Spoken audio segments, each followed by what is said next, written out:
order to do this lesson, you're going to need to go through my last two lessons, lesson number 14 and lesson number 14 continued.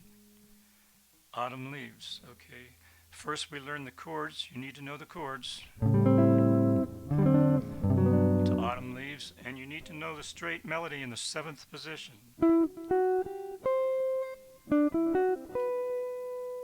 Okay, that's all you need to know to do this lesson. You don't have to know scales, you don't have to do modes or arpeggios or cage systems or anything like that. We're just going to work off the melody of the tune, and we'll get our sounds from the chords. I'll show you how I do it. I have two different ways of doing it. Okay, so first off, the melody goes like this, and nothing's happening, and nothing's happening. Okay, first off, I want you to know, in case you don't know, these are just the pickup notes, or more correctly, probably the lead-in notes. That's what that is. That's the lead-in notes. This is where it starts. That's melody note, the beginning, A minor 7. Okay. Now, I consider that a strong note. Let's work off the strong notes. You don't have to play melody to every single note. Like, that's a pretty strong note.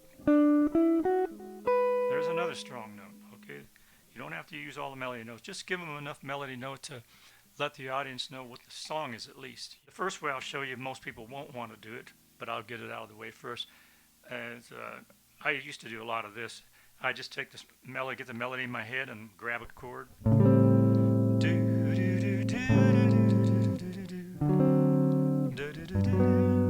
know, and then I'd put it on the guitar. First I would search around, I couldn't find it, but then after you do it a lot, you start play it right off the top of your head, you know.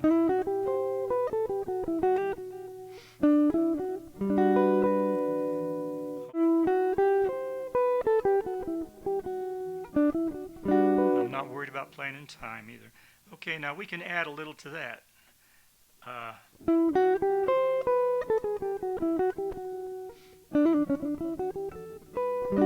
Okay, don't worry about the other stuff. Let's just work on A minor 7 to D7 first. Just focus in on a little bit at a time. And the licks are going to be simple at first, and then I'll make them a little more complex, I think. See what I come up with. I just did a triplet there, chromatic triplet. I just added that to that lick.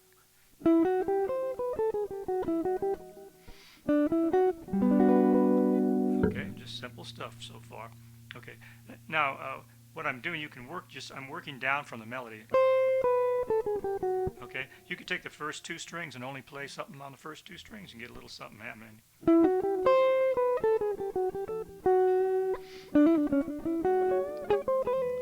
Don't worry about the other stuff. Okay, I kind of goofed here. I didn't mean to do this, but I was staying on this chord. I showed you this chord. Might as well show you this one while I had it. That's a G major 7 also. Take your third finger and bar the 7th fret. 3 strings. Put your first finger on the 4th string of the 5th fret.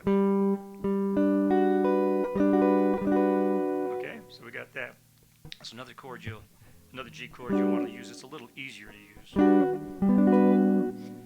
Okay, so that's just one way of doing it. Now we've worked down. I want you to know that once in a while you can listen to these chords to see that you're right. So almost any chord in this position, any note in this position works on A minor 7 or even a G or anything. So listen. I just went down chromatic.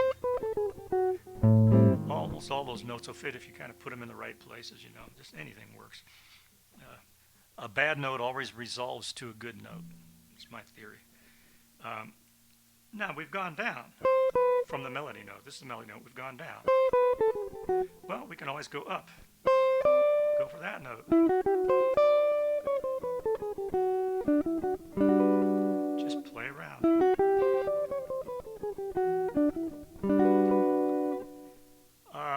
You could change that around.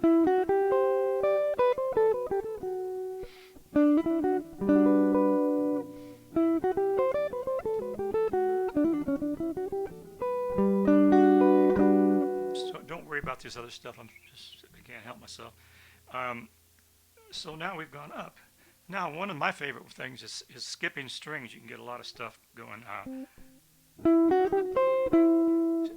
the melody note, skip a string, search for another note. All those notes you can work from there. You know? Whoops, that was pretty ugly. Let's jump all the way to this. Wait. Let's just play this note. Go to this note first and make a few licks off of it.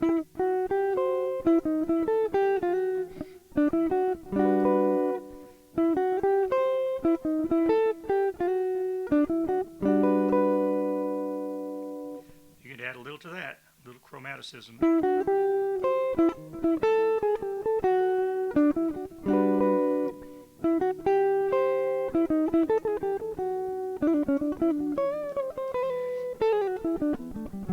Don't worry, I'm going to tab this out. When I get done here, I'm going to come up with these licks. They don't sound very good like this, but I'll put them with backup and see how they sound. And if there's some that you like, you can just take them, you know. Otherwise, you can make up your own stuff like that. I would play them with backup right now, but I don't want to lose my momentum here. I'm actually slowly going down here. I can do better than this. Let me try something better than that. Try a little syncopation in the lick. Maybe skip another string. See?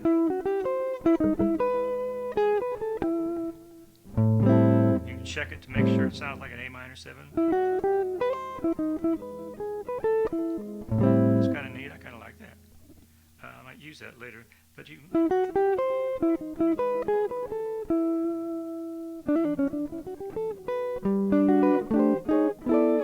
So you could do that. We'll get back to that lick. I'm interested in skipping way up here. Let's see what happens if we go all the way up here. Go to that. Now you can approach. Now if you're heading for this note, sometimes you can kind of target this note, but you can come to that note from a whole tone. You have to experiment.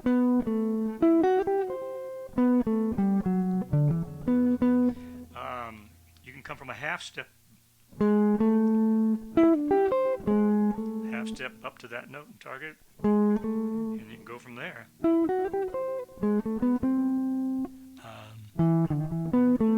Yeah, that'll sound pretty good.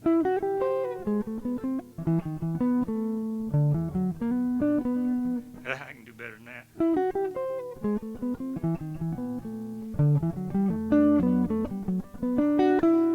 I know I'm making mistakes. I'm fooling around, but I can clean those things up later. You can. But you just have to fool around, you know.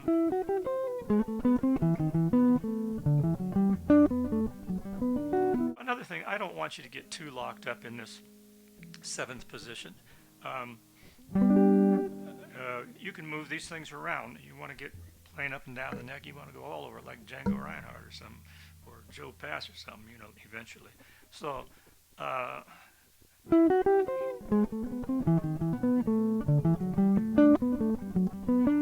okay, that's a G lick, G major 7 lick. That's a pretty good one too. But see, you could play that down here probably.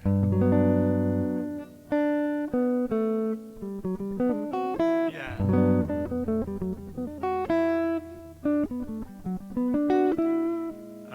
You have another G major 7 up here. You could probably play it here.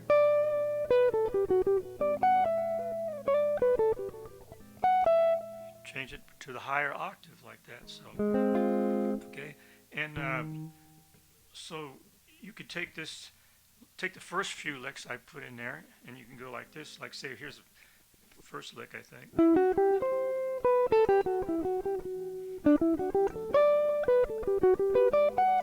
Okay.